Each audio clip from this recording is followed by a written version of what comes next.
বাংলাদেশ ও ভারত দুই দলের কোচ, অধিনায়ক ও খেলোয়াড়েরা একসঙ্গে দাঁড়িয়ে হাসি মুখে ছবি তুললেন। কিন্তু সৌজন্যের এই পরিবেশ কালকের ম্যাচে আর থাকবে না।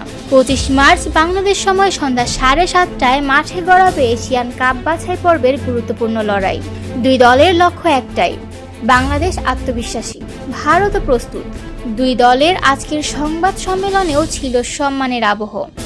বাংলাদেশ দলের কোচ হাভিয়ের কাবরেরা জানালেন, শিলংয়ের অনুশীলন সংক্রান্ত কিছু সমস্যার কথা ভুলে গিয়ে দল পুরোপুরি জয়ের জন্য প্রস্তুত। অধিনায়ক জামাল ভুঁইয়াও জানালেন, তারা শুধুই জয়ের কথা ভাবছেন। এদিকে ভারতের কোচ মানুলো মার্কেজ মনে করছেন, ম্যাচ কঠিন হলেও প্রতিপক্ষ হিসেবে বাংলাদেশকে সমীহ করা উচিত। বাংলাদেশ দলে হামজা চৌধুরীর অন্তর্ভুক্তি নতুন মাত্রা যোগ করেছে, আর ভারতের দলে ফিরেছেন অভিজ্ঞ সুনীল ছেত্রী। বাংলাদেশ শেষবার ভারতের বিপক্ষে জয় পেয়েছিল 2003 সালে।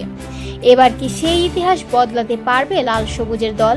জামাল ভুঁইয়া মনে করেন, শক্ত প্রতিপক্ষ হলেও বাংলাদেশ লড়াই করবে শেষ পর্যন্ত।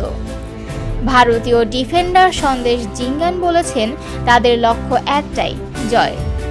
বাংলাদেশ কি পারবে ভারতের ছেত্রীকে আটকাতে, নাকি ভারতীয় রক্ষণ ভেদ করে নতুন ইতিহাস গড়বে জামাল হামজারা?